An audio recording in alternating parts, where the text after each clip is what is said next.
সুপ্রিয় শ্রোতা বন্ধুরা, আমার আজকের নিবেদন বিভূতিভূষণ বন্দ্যোপাধ্যায়ের লেখা একটি অসাধারণ সামাজিক ছোট গল্প ঝগড়া।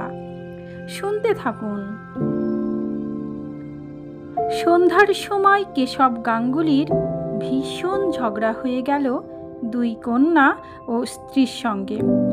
কন্যা দুটিও মায়ের দিকে চিরকাল। এদের কাছ থেকে কখনো শ্রদ্ধা ভালোবাসা পাননি কেশব। শুধু এনে দাও বাজার থেকে, এই আক্কারা চাল মাথায় করে আনো 1.5 কোষ দূরের বাজার থেকে। তেল আনো, নুন আনো, কাঠ আনো, এই শুধু ওদের মুখের বুলি। কখনো একটা ভালো কথা শুনেছেন ওদের মুখ থেকে? ব্যাপারটা সেদিন দাঁড়ালো এই রকম। সন্ধ্যার আগে কেশব গাঙ্গুলি হাট করে আনলেন। তার বয়স 72 বছর। চলতে আজকাল যেন পা কাঁপে। আগের মতো শক্তি নেই আর শরীরে। 2.5 টাকা করে চালের কাঠা, 2 কাঠা চাল কিনে আর তাছাড়া তরিতরকারি কিনে ভীষণ কর্দমময় পিছল পথে কোনো রকমে পড়তে পড়তে বেঁচে গিয়ে কেশব গাঙ্গুলি তো হাটের বোঝা বাড়ি নিয়ে এলেন। স্ত্রী মুক্তকেশী বললে, দেখি কি রকম বাজার করলে? পটলগুলো এত ছোট ছোট কেন? কত করে নিলে? 10 আনা। ও বাড়ির পল্টু এনেছে 9 আনাসের। তুমি বেশি দর দিয়ে নিয়ে এলে, তাও ছোট পটল। ও কখনো 10 আনাসের না। বা আমি মিথ্যে বলছি? তুমি বড্ড সত্যবাদী যুধিষ্ঠির, তা আমার ভালো জানা আছে। আচ্ছা রও, ও পটল আমি ওজন করে দেখব। কেন, আমার কথা বিশ্বাস হলো না?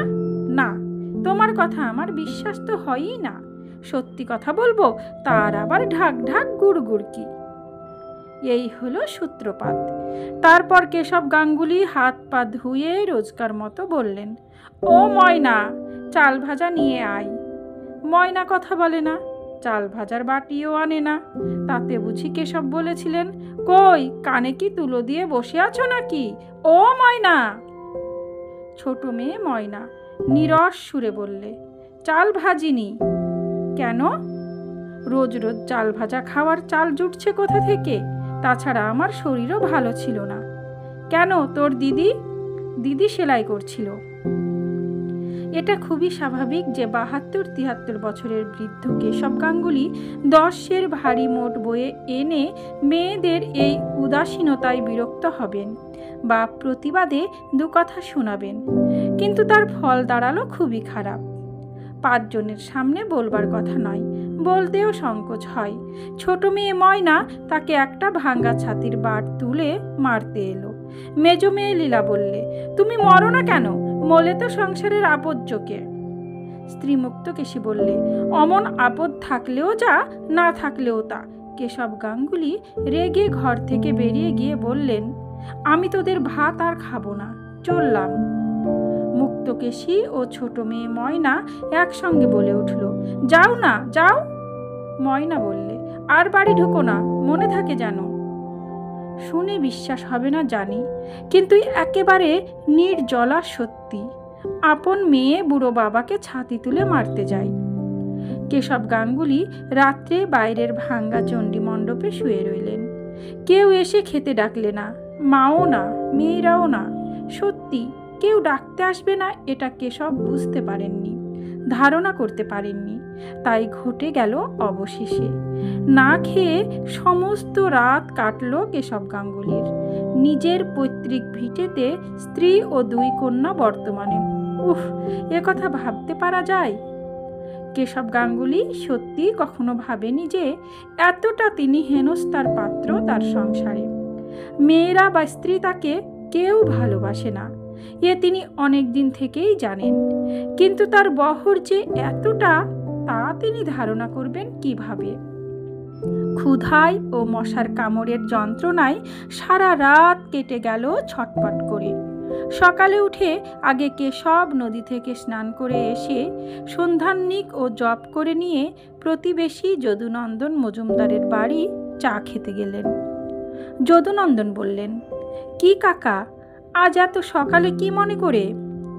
এ কথার উত্তরে কেশব গাঙ্গুলি বললেন, কাল রাত্রের কথা, পরিবার ও মেয়ে দুটির দুর্ব্যবহারের কাহিনী।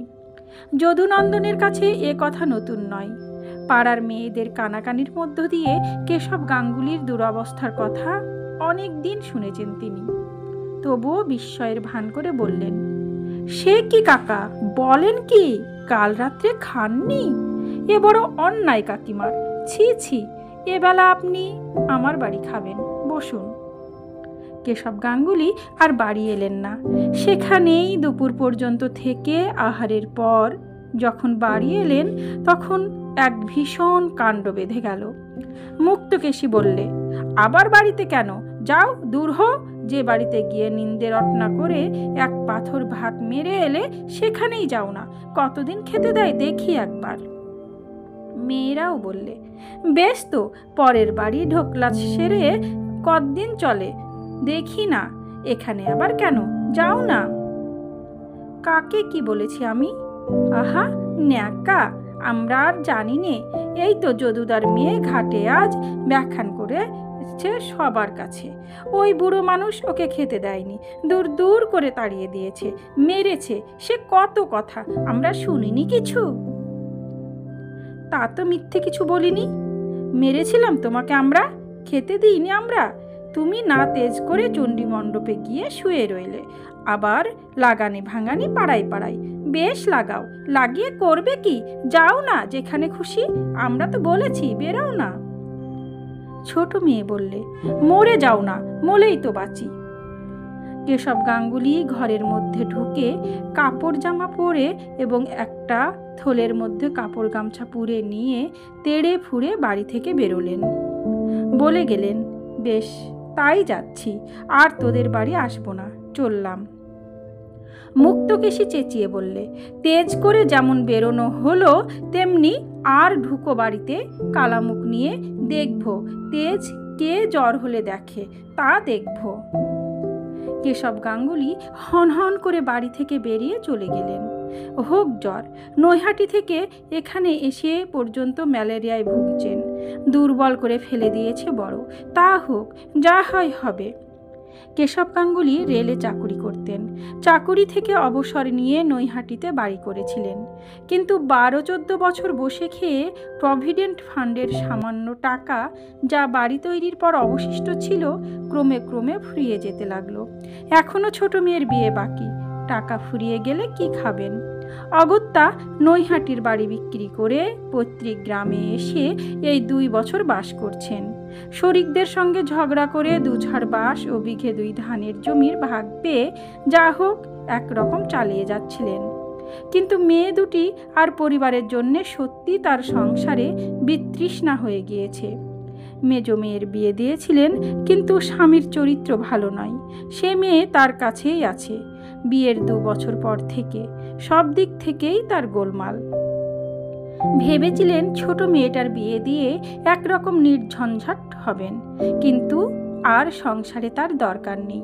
যাদের জন্য চুরি করেন তারাই বলে চোর, সে সংসার আর ধরতে আছে? কেশব গাঙ্গুলি রেলের বোতাম বসানো সাদা কোট একটা নিয়ে বেরিয়েছেন। রেলের ভাড়া লাগবে না। রেলের বোতামওয়ালা কোট দেখলে ছেলে ছোকরা টিকিট চেকাররা একবার চেয়ে দেখে চলে যায়, কিছু জিজ্ঞেস করে না।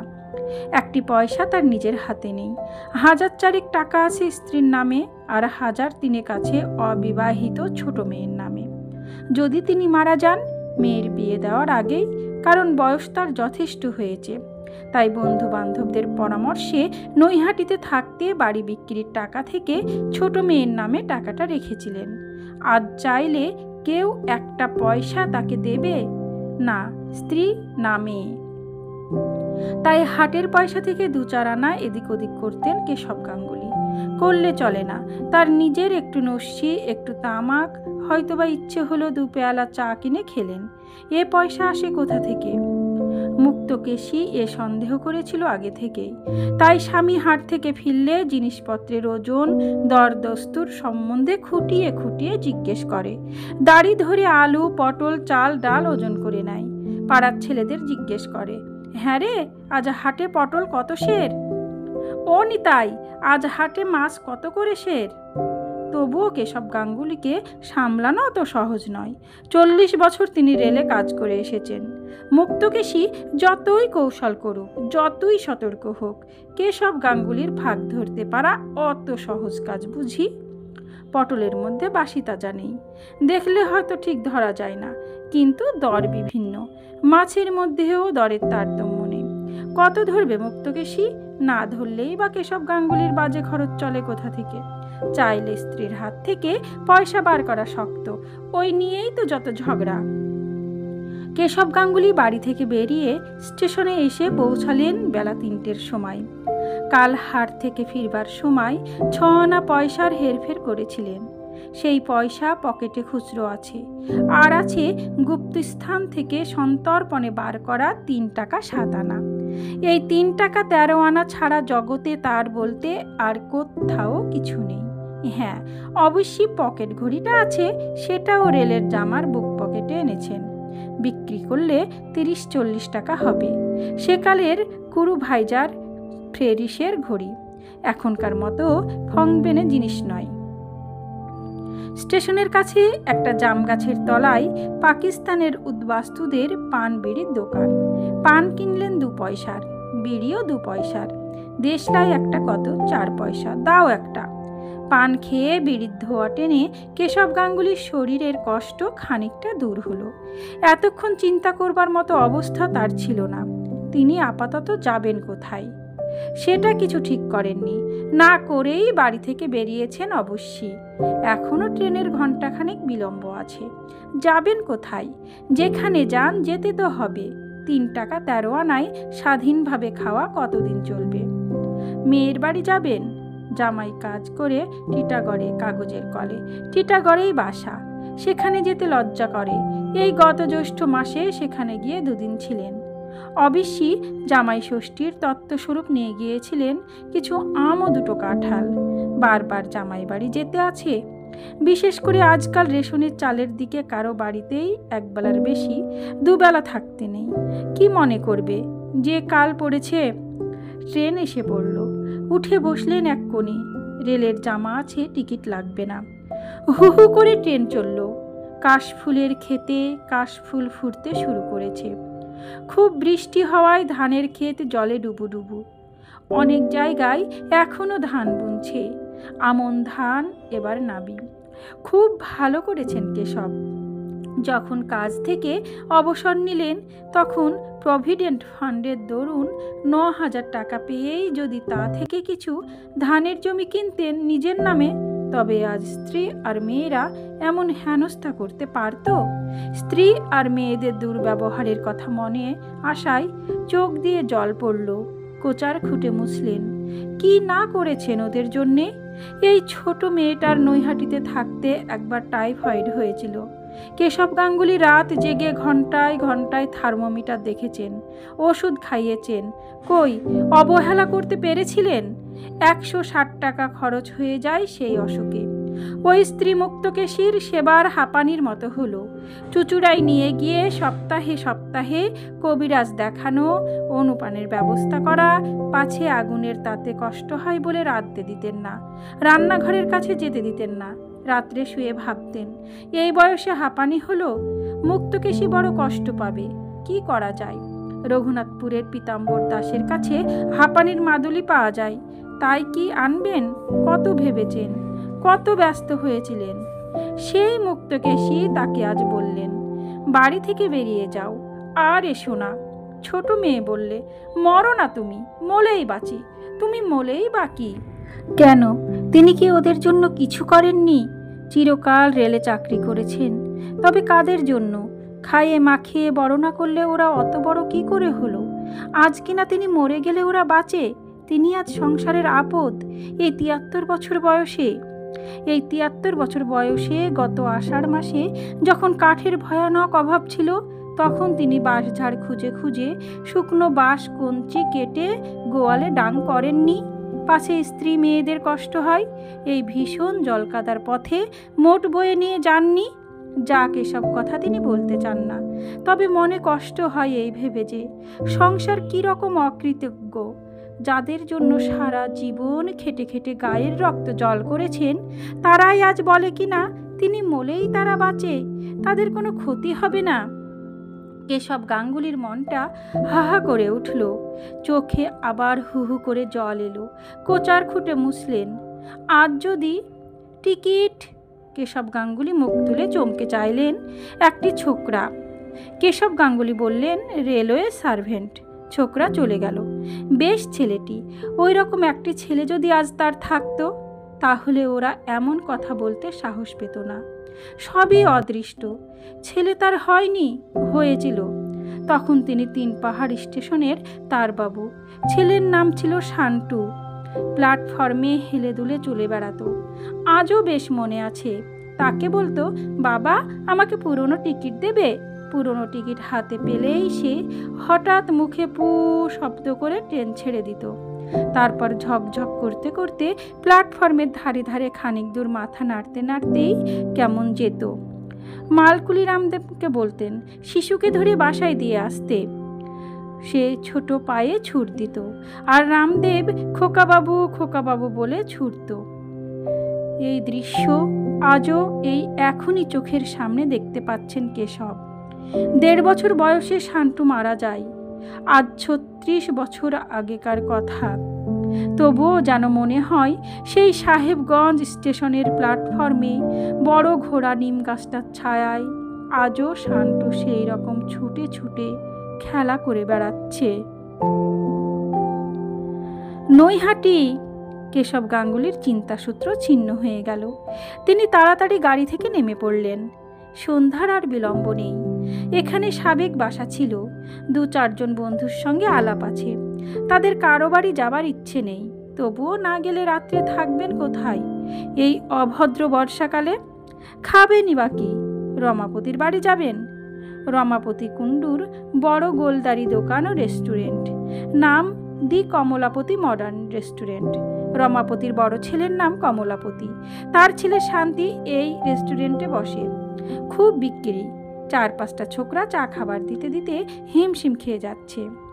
শান্তি তাকে দেখে বললে, এই যে দাদু, আসুন। দেশ থেকে? ভালো সব? ওরে, ভালো করে গরম জলে ধুয়ে 1 কাপ চা দে দাদুকে। আর কি খাবেন? একটা চপ দেব? ভালো চপ আছে। না টোস্ট দিব? তবে থাক। কেশব গাঙ্গুলি জানেন এখানে যা খাবেন তার নগদ দাম দিতে হবে।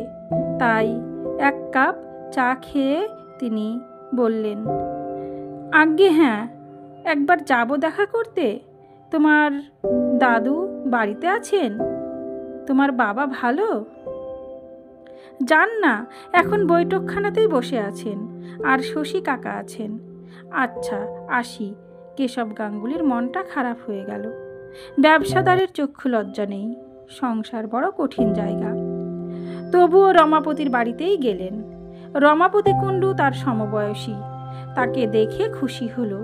যত্ন করলে খুব। রাত্রে লুচি তরকারি মিষ্টি খাওয়ালে। ভালো গদি পাতা নেটের মশারি খাটানো বিছানায় শুয়ে কেশব মশারির চালের দিকে চেয়ে দীর্ঘ নিঃশ্বাস ফেললেন। কেন অপরের অদৃষ্টে এত সুখ থাকে, আর তার অদৃষ্টে এমন ধারা? এই তো রমাপতিকে দেখলেন, তার নাতনিরা কত যত্নে বাতাস করতে লাগলো খাওয়ার সময়ে। খাওয়ার পর এক বড় নাতনি আমলা নাকি রোজ তেল মালিশ করে দাদুর পায়ে। পুত্রবধূরা বাবা বলতে অজ্ঞান। সেটা হয়তো পয়সাওয়ালা বলে। রমাপতির নামেই ব্যবসা, লক্ষপতি লোক। আজ তার হাতে যদি পয়সা থাকতো, তবে কি তার মেয়েটা তাকে অমন কথা বলতে সাহস করত? তিনি নিঃস্ব, কাজেই তাকে হেনস্থা করে। পয়সা এমন জিনিস। কত কি ভাবতে ভাবতে কেশবের ঘুম এলো। একটা বড় ব্যথার জায়গা খসখস করে। যখন তিনি চলে যাচ্ছেন বাড়ি থেকে বেরিয়ে, তখন মেয়েরা কেন দৌড়ে এসে পথ আটকালে না? স্ত্রী কেন ছুটে এলে না? সব মিথ্যে, সব ভুয়ো, সব স্বার্থের দাস। দয়া মায়া স্নেহ মমতা পৃথিবীতে নেই।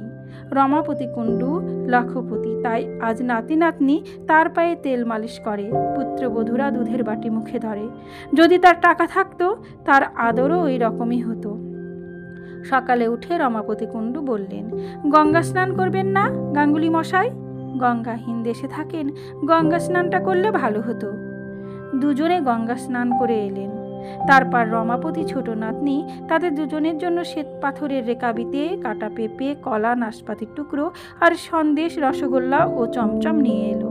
কেশব গাঙ্গুলিকে বললে, দাদু, আপনার রান্নার জোগাড় কি এক্ষুনি করে দেব, না একটু দেরি হবে? অর্থাৎ এরা গন্ধবণিক, ভাত রেঁধে দেবে না ব্রাহ্মণদের পাতে। রাত্রে লুচি খাওয়াতে পারে, কিন্তু দিনে ভাত রেঁধে দেবে না। কেশব বললেন, আমি চলে যাব আজ দিদি। রমাপতি কুণ্ডু বললে, সে কি কথা গাঙ্গুলি মশাই, আজ ও বেলা আপনাকে নিয়ে হরিসভায় ভাগবত পাঠ শুনতে যাব, ঠিক করে রেখেছি। রমাপতির নাতনি টুনিও বললে, আজ যাবেন কি দাদু? আজ আমরা ওবেলা তালের ফুলুরি, তালের ক্ষীর করব, আপনি আজ চলে যাবেন? যেতে তো দিলাম না। কেমন সুখের সংসার, কেমন মিষ্টি কথাবার্তা, মিষ্টি ব্যবহার। লক্ষ্মী যেখানে বিরাজ করেন সেখানে কি কোনো জিনিসের ত্রুটি থাকে? সারাদিন বড় আনন্দে কাটল। খাওয়া দাওয়া, প্রচুর ব্যবস্থা। সন্ধ্যার দিকে গঙ্গার ধারের হরিসভায় অজামিলের উপাখ্যান শুনতে গেলেন দুজনে। ব্যাখ্যাকারী নবদ্বীপের গোস্বামী বংশের লোক, বড় সুন্দর বোঝাবার ও বর্ণনা করবার ক্ষমতা। তিনি কি এতই পাপ করেছেন? ভগবান নিশ্চয় তাকে ঠেলে ফেলে দেবেন না দূরে, কিন্তু কোথায় কিভাবে স্থান দেবেন ভেবে পাওয়া যাচ্ছে না। আহা, জগতে এত সুখ, এত আনন্দ চারিদিকে, অথচ তার ভাগ্যেই সব এমন হলো কেন? আসবার সময় রমাপতি কুণ্ডুকে বললেন, বেশ আছেন কুণ্ডু মশাই না? আপনার আশীর্বাদে আমায় একটা চাকরি করে দিন না। কি রকম চাকরি? এই ধরুন, কারো বাড়িতে থেকে ছেলে পড়ানো কি হাটবাজার করা? পাগল, আমাদের এই বয়সে কি পরের চাকরি করা চলে দাদা? কেন, চিরকাল চাকরি করে এসে বুঝি বাড়ি থাকতে ভালো লাগছে না? তা হোক, বাড়ি বসে ভগবানের নাম করুন গে। রাত্রে আবার সেই লুচি, মাছ, মিষ্টি দুধ, কি খাওয়া দাওয়া এ বাড়ির! কি সব আট পৌরে শাড়ি পরেছে মেয়েরা, বিদ্যুতের আলো, পাখা, কত সুখে এরা আছে। কেমন খাওয়া দাওয়া! মুক্তকেশীকে মেয়েদের কি যত্নে তিনি রেখেছেন। চিরকাল রেলের ঘুপচি বাসায় বাস করে এসেছে। এখন দেশে গিয়ে দুবেলা ধান সেদ্ধ করতে হয়, খাড়ে কেচে কাপড় পরতে হয়। থোড় আর আঁচড়ের তরকারি ছাড়া মাছ মাংস হয় মাসে কদিন। হাতে পয়সা কোথায়? কোনো ভালো জিনিস দিতে পারেন ওদের মুখে আজকালকার বাজারে? লুচি ছিঁড়তে গিয়ে কেশব গাঙ্গুলির চোখে জল এলো। মাছের মুড়ো কতকাল মাছের মুড়ো খাননি, ওদের খেতে দিতে পারেননি। কি সুখে রেখেছেন ওদের। টুনি বলল, চমচম দুটোই খেয়ে ফেলুন দাদু, গরম লুচি নিয়ে আসি। পরদিন সকালে রমাপতি কুণ্ডুর বাড়ি থেকে চলে গেলেন কেশব। ওরা বলেছিলেন সেদিনটাও থাকতে। কেশব থাকতে চাইলেন না, তাতে দুঃখ ঘুচবে না।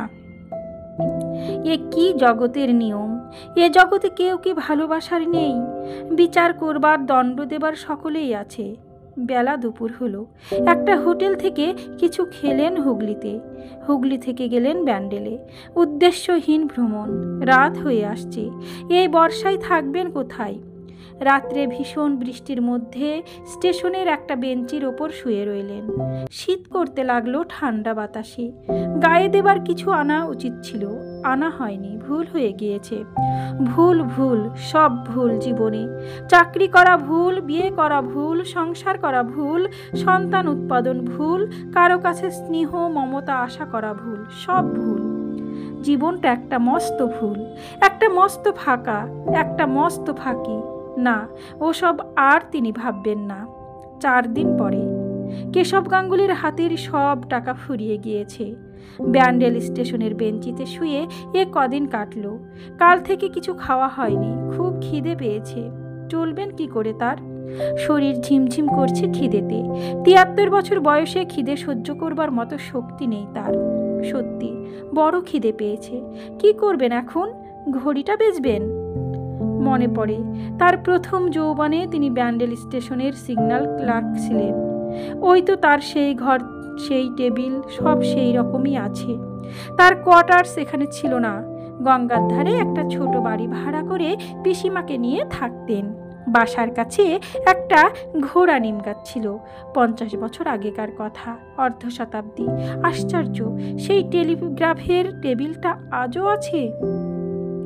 মুক্তকেশীর সঙ্গে তখন সবে বিয়ে হয়েছে। ঘোড়া নিম গাছের তলাকার সেই বাসায় মুক্তকেশী ঠিক সন্ধ্যা 7টার সময় জানলার কাছে এসে দাঁড়িয়ে থাকত, তিনি ফিরবেন তাকে দেখবে বলে। ষোড়শী বালিকা মুক্তকেশী, কি হাসি ছিল মুখের, চোখ হাসত তাকে দূরে পথের ওপর দেখতে পেয়ে। আছে সেই বাড়িটা আজও, তাদের দুজনের অতীত যৌবনের সুখের প্রহরগুলিতে সাক্ষী সেই বাড়িটা। একদিন বললেন, আচ্ছা মুক্ত, তুমি দাঁড়িয়ে থাকো কেন জানালায়? মুক্ত বলেছিল, তুমি আসো তাই। কেন? পথের উপর দেখতে পেয়ে খুশি লাগে, কতক্ষণ দেখিনে, মন কেমন করে। তা করে না? একদিন মনে আছে তাকে জানালা থেকে বললে, আজ কি করেছি বলো তো তোমার জন্য? কি গো? ডাল পুরি। সত্যি? হ্যাঁ, এসে দেখো। তারপর তিনি বাড়িতে ঢুকলে তাকে পাখার বাতাস দিয়ে সুস্থ করে মুক্ত পিঁড়ি পেতে বসিয়ে 16-17খানা গরম ডালপুরি খাইয়েছিল কত যত্ন করে। আর সেই মুক্তকেশী আজ 50 বছর পরে তাকে দূর দূর করে বাড়ি থেকে তাড়িয়ে দিল। আজ যখন মুক্তকেশীর সেবা সবচেয়ে তার দরকার হয়েছে, তখন চোখ দিয়ে জল বেয়ে পড়ল হু হু করে কেশব গাঙ্গুলির। কেমন যেন মনে হলো সব শূন্য। ওই আকাশের নিরালা মেঘগুলির মতোই তার মন শূন্য, জীবন শূন্য, নিরালা অবলম্বন। পৃথিবীতে কেউ তার কোথাও নেই। 50 বছর আগের সেই ষোড়শী রূপসী মুক্তকেশীকে আজ আর কোথাও খুঁজে পাওয়া যাবে না। কোন অজানা দিগন্তে সে মিলিয়ে গিয়েছে বহুকাল আগে। জীবনটা কেন এত বড় ফাঁকি, এত বড় মিথ্যে, এ বড় জুয়ো চুরি। আরে গাঙ্গুলি বাবু যে কোথায় ছিলেন এতদিন? কেশব চমকে পিছন ফিরে চেয়ে দেখলেন একজন মধ্যবয়স্ক টিকিট চেকার, ক্রু দলের মোড়ল। ওর নামটা তিনি জানতেন, এইমাত্র তিনি হঠাৎ ভুলে গেলেন। বুড়ো হয়েছেন, মুখ দেখে এখন আর ভালো বলতে পারেন না। বাড়ি ছিলাম ভাই, তারপরে এখানে কি মনে করে? বৌদির সঙ্গে ঝগড়া করে নাকি? কেশবের মুখ বিবর্ণ হয়ে গেল। কাষ্ঠ হাসি হেসে বললেন, হ্যাঁ ভাই, সেই সব তাই বটে। চলুন সাহেবগঞ্জ পর্যন্ত বেরিয়ে আসা যাক। চেক করতে বেরিয়েছি, চলুন আমার সঙ্গে, 2nd ক্লাসে তুলে দিচ্ছি। আসুন। খাবো কোথায়? আপনি খাননি এখনো? বর্ধমানে খাওয়াবো, চলুন। জিনিসপত্র কিছু আছে? কিছু না, তবে চলুন। এক্সপ্রেস এসে পড়ল। বর্তমানের ক্রুদের ঘর থেকে সঙ্গী লোকটির জন্য ভাত তরকারি এলো। রাত তখন 7:30। দুজনে ভাগ করে খেলেন। কি সুন্দর বর্ষা সজল বাতাস, দুদিকের মাঠ বনে বইছে। কুরুচি ফুলের সুবাস মাঝে মাঝে আসে বাতাসে। এই সব বন, এই অন্ধকার আকাশ, নক্ষত্রের দল কেমন যেন তাকে বহুদূরের সঙ্গীহীন একক জীবনের বাণী এনে দিচ্ছে। নিঃসঙ্গ জীবনে কত দূরে কোথায় যেন যাচ্ছেন তিনি, আর বাড়ি ফিরবেন না, আর মুক্তকেশীর হাতে হাটের থলে তুলে দেবেন না। তার সংসার করা ফুরিয়ে গিয়েছে। অন্ধকারের মধ্যে দিয়ে নিরুদ্দেশের দিকে যাত্রা শুরু করলেন আজ তিনি। 2nd ক্লাস গাড়িতে তিনি একা। বেশ লাগছে, অনেক দিন পরে। গত 1 বছর শুধু মাথায় মোট করে হাটে ঘুরেছেন, বাজার করেছেন, মাথার ঘাম পায়ে ফেলে রেশনের আটা, চিনি, কেরোসিন তেল এনেছেন। যাদের জন্যে তারা আজ এই 73 বছর বয়সে তাকে পারলে ঘরে বার করে দিতে। সাইথিয়া, অনেক রাত হয়েছে, এবার একটু ঘুমোলে হতো না? সারাদিন টোটো করে বেরিয়েছেন ব্যান্ডলে। এই সাইথিয়াতে একবার তিনি রিলিফে এসেছিলেন, মনে আছে, বহুকাল আগে। তখন মুক্ত বলে দিয়েছিল রোজ 1খানা করে চিঠি দেও। 8খানা পোস্টকার্ড সঙ্গে দিয়ে দিয়েছিল। হঠাৎ মনে পড়ে গেল কথাটা। সাইথিয়াতে তখন বিধুভূষণ রায় ছিলেন স্টেশন মাস্টার। তারা বাড়িতেই খাওয়া দাওয়া হতো। বিধুবাবুর ছেলে সদানন্দ তার চেয়ে কিছু ছোট। সদানন্দ তিনি একসঙ্গে তাস খেলতেন, কাছাকাছি একজন ভদ্রলোকের বাইরের ঘরে বসে। একবার একটা পাকা কাঁঠাল বিধুবাবু নামিয়ে নিলেন গার্ডের গাড়ি থেকে। কাঁঠালটা আধ পচা। সদানন্দ বললে, দাদা, মা বলেছেন ক্ষীর কাঁঠাল খাবেন ও বেলা। কেশব বললে, দূর, ওর বিচি ছাড়া আর কিছু পাওয়া যাবে না। আমি বলছি পাওয়া যাবে, কখনো না। বাজি, কি বলো? বৌদিদিকে 3 দিন চিঠি দিতে পারবেন না দাদা। অত কি টেবিলে বসে লেখেন? খুদে খুদে লেখাতে 1খানা পোস্টকার্ডে 1খানা খামের কাজ করে নেন, ফেলবেন বাজি। রাজি হননি কেশব। মুক্তকে চিঠি না দিয়ে থাকা অসম্ভব। সে একা সেই ব্যান্ডেলের সেই ছোট্ট বাসাতে বসে তার জন্য দিন গুনছে। রোজ ঘোড়া নিম গাছটার তলায় পিয়নের আবির্ভাবের অপেক্ষায় বসে থাকে। খাওয়া দাওয়ার পর জানালাটিতে তাকে 3 দিন চিঠি না দিয়ে বঞ্চিত করতে পারবেন না, তা কখনোই হয় না। কাঁদছেন নাকি আবার তিনি? তাই তো, কোটের গলার কাছটাই ভিজে। না, কাঁদবার কি আছে, বুড়ো বয়সে চোখ পানসে হয়ে যায়, কাঁদবেন কেন তিনি? গাঙ্গুলি বাবু ঘুমোলেন। অমনভাবে শুয়ে কেন, শরীর খারাপ হয়নি তো? পঞ্চানন চক্রবর্তী চলন্ত গাড়ির দরজা খুলে ঢুকল। সাঁইথিয়া থেকে এইমাত্র ট্রেন ছেড়েছে। কেশব যেন চমকে উঠলেন। বললেন, না তো, একটু চা খেয়ে নিন আগের স্টেশনে। এত রাত্রে চা?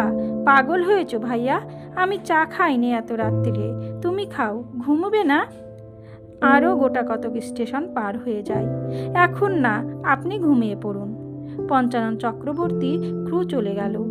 গাড়ি ঝড়ের বেগে চলছে। বাইরে এক পশলা বৃষ্টি হচ্ছে বেশ জোরে। ঠান্ডা হাওয়ার সঙ্গে বৃষ্টির ছাট আসছে জানলা দিয়ে কামরার মধ্যে। কি একটা ফুলের সুগন্ধ এলো এক ঝলক। আহ, কি সুন্দর আরাম! ঘুমিয়ে আরাম আছে এমন জায়গায়। বুকের মধ্যে কেমন করছে কেন কে জানে। নির্জন গাড়ি। 3 পাহাড়ে কত রাত্রে গাড়ি পৌঁছবে? বিয়ের 2-3 বছর পরে 3 পাহাড়ে ছিলেন তিনি মুক্তকে নিয়ে, শান্টুকে নিয়ে। সেই সময়ের কথা কখনো ভুলবেন না তিনি। ব্যান্ডেল আর 3 পাহাড়, জীবনে এই 2 স্বর্গ, 2টি স্বর্গের 2টি অমন কাহিনী তার বুকে লেখা রয়েছে। পঞ্চানন ঘুমিয়ে পড়লে 3 পাহাড়ে তিনি নেমে পড়বেন। 3 পাহাড়ে এই বর্ষাকাল কাটে সেবার। একটা কি পাহাড়ের ওপর কি ঠাকুর ছিলেন, মুক্ত তিনি দেখতে গিয়েছিলেন। মুক্ত বললে, খাবে কি? পাহাড়ের নিচে চড়ুই ভাতি করব। রান্না করতে করতে বৃষ্টি এলো। একটা পাকুড় গাছের তলায় রান্না হচ্ছিল। স্টেশন মাস্টার ছিলেন শশীপদ সামন্ত, মেদিনীপুরে বাড়ি। তার 2 ছেলে ননি ও হাবু ছিল সঙ্গে। হাবু কাঠ ভেঙে নিয়ে এলো। পাহাড়ের উপর থেকে মুক্ত খিচুড়ি রাঁধতে গিয়ে ধরিয়ে ফেললে। তাই নিয়ে কি হাসাহাসি। পাকুড় গাছের গুড়ির আড়ালে দাঁড়িয়ে মুক্ত চোখ পাকিয়ে বললে, তুমি খাবে না? কে বলেছে? ননি হাবু বলেছে। বাজে কথা, চমৎকার চড়ুই ভাতি। খেয়ে বলতে পারবে না যে খিচুড়ি এঁটে গিয়েছে? না গো, বলবো না, দিয়েই দেখো। মুক্ত হিহি করে হেসে উঠে বললে, ও পেটুকের পাল্লায় পড়লে খিচুড়ির হাড়িই কাবার হবে, তা বুঝতে পারছি। বসো, বসে যাও। ভালো স্বরের ঘি এনেছি, খিচুড়ি দিয়ে খাবে বলে, কিন্তু সত্যি ধরে গেল বলে মনটা খারাপ হয়ে গিয়েছে। পাগল, দিয়েই দেখো না। মন খারাপ করতে হবে সেজন্য নয়, আরও বেশি করে রাঁধুনি কেন সেই জন্য। বেশ, খাও না, আবার না হয় চড়িয়ে দেব। মনে আছে সেই পাহাড়ের ওধারে কোথায় ছিল কদম ফুলের গাছ? ননি প্রথমে নিয়ে এলো 1 গুচ্ছ। মুক্ত বললে, বাহ, চমৎকার, খোপায় গুজবো। তারপর চুপি চুপি বললে, কিন্তু সে ফুল তোমায় নিজের হাতে তুলে এনে দিতে হবে। ঠিক এনে দেব, খাওয়া হয়ে যাক, যাবার সময়ে নিয়ে আসব। 50 বছরের পর থেকে সেই প্রথম যৌবনের ফুটন্ত কদম ফুলের সুবাস আজকার এই বর্ষা সজল বাতাসে বৃষ্টির ছাটের সঙ্গে যেন ভেসে আসে। সে বর্ষা দিনের সুন্দর অপরাহ্নটি, পাহাড়ের নিচের সেই পাকুড় গাছটি আজ স্বপ্ন হয়ে গিয়েছে। সে মুক্তকেশীও। কখন যেন মুক্ত এসে ওর শিওরে দাঁড়ালো। সপ্তদশী তরুণী সুন্দরী মুক্তকেশী, হাসিতে মুক্তোর মতো দাঁতগুলি ঝকঝক করছে যেন। স্নেহ ভরে মাথায় চুলে হাত বুলিয়ে বলল, তুমি কদম ফুল এনে দেবে তো? তুমি এনে দিলে আমি খোপায় পড়ব, ভুলো না যেন, ভুলো না। তারপর আবার চোখ নিচু করে বলছে, রোজ 1খানা করে চিঠি দিতে হবে, কিন্তু আমি থাকতে পারবো না। সত্যি বলো, আমাকে ছুঁয়ে দেবে তো? পরক্ষণেই বিরল দন্তি পক্ককেশী বৃদ্ধা মুক্তকেশী হাঁটুর ওপর গামছা পরে তাকে ঝাঁটা উঁচিয়ে মারমুখী হয়ে বলছে, বেরো বেরো, আপদ দূর হো বাড়ি থেকে, মলেই বাঁচি, মরণ হবে কবে তোমার। জম নেয় না কেন? ঘুমের মধ্যে চমকে উঠলেন কেশব। মস্ত একটা ঝাঁকুনি লাগলো গাড়িটায়। অনেক রাতে 3 পাহাড় স্টেশনে এসে গাড়ি দাঁড়ালে তিনি নেমে পড়লেন। দৌড়ে ছুটে গেলেন প্ল্যাটফর্মের পশ্চিম প্রান্তের সেই বুড়ো ঘোড়া নিম গাছটার দিকে। আধো অন্ধকারে গাছের তলায় খুঁজে দেখলেন শান্টু। বাবা শান্টু, আজ কোথায় গেল খোকা? 50 বছর আগে সে এই ঘোড়া নিম গাছটার তলায় যে খেলা করত। যেন শান্তি পেলেন কেশব গাঙ্গুলি। যৌবনের হারানো দিনগুলোর মধ্যে আবার ফিরে এসে 3 পাহাড়ের নির্জন প্রান্তরে প্ল্যাটফর্মে অন্ধকার আকাশের তলায় এসে তিনি আবার 26 বছরের যুবক কেশব গাঙ্গুলি। এই স্টেশনের তার বাবু। বুকে কত আশা, কত বল, কত উৎসাহ, চোখে কত স্বপ্ন। তার খোকা শান্টু আছে কাছে, তার তরুণী মা মুক্তকেশী আছে। সব তিনি ফিরে পেয়েছেন। শান্টু, আয় আমার কোলে আয়। রামদেও এখন তোকে বাসায় নিয়ে যাবে। খেলা করে বেড়া প্ল্যাটফর্মে। প্ল্যাটফর্মের ঘোড়া নিম গাছটার তলায় 2 দিন কেশব গাঙ্গুলি শুয়ে রইলেন। নির্জন স্টেশন, বিশেষ কেউ লক্ষ্য করত না। সত্যি কি অপূর্ব আনন্দে কাটলো এই 2 দিন। সব ফিরে পেয়েছিলেন আবার 50 বছর আগেকার হারানো সব দিনগুলি। 3 পাহাড়ের বিহারি স্টেশন মাস্টার একদিন কুলিদের কাছে খবর পেলেন কে এক বুড়ো বাঙালি বাবু জ্বরে বেহুশ অবস্থায় নিম গাছটার তলায় শুয়ে আছে। কোনো পরিচয় পাওয়া গেল না তখন রোগীর কাছে। আরও 2 দিন পরে স্টেশনের মুসাফিরখানায় লোকটি মারা গেল জ্বরের তাড়নায় এবং হৃদযন্ত্রের ক্রিয়া বন্ধ হয়ে।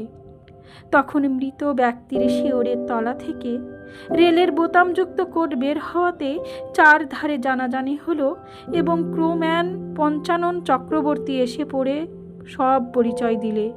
কিন্তু সে দেশের ঠিকানা কিছুই জানে না, দিতেও পারলেন না কোনো খবর। ব্যান্ডেল স্টেশনে দেখা হয়েছিল এই পর্যন্ত। কোথায় থাকতেন সে তখন বলতে পারলে না। আরও কয়েকদিন পরে মুক্তকেশী ও মেয়েরা টেলিগ্রাম পেয়ে এসে পড়লেন যেদিন 3 পাহাড়ে তার কয়েকদিন আগে কেশব গাঙ্গুলির অস্থি কখানা সক্রিগলি ঘাটের গঙ্গায় স্থান পেয়ে গিয়েছে রেলের বাবুদের সহযোগিতায়। মুক্তকেশী শুধু ফিরে পেলেন কুরু ভাইজার ফ্রেরিসের সেই ঘড়িটা। সমাপ্ত। গল্প ঝগড়া। কলমে বিভূতিভূষণ বন্দ্যোপাধ্যায়। কণ্ঠে আমি রোজি।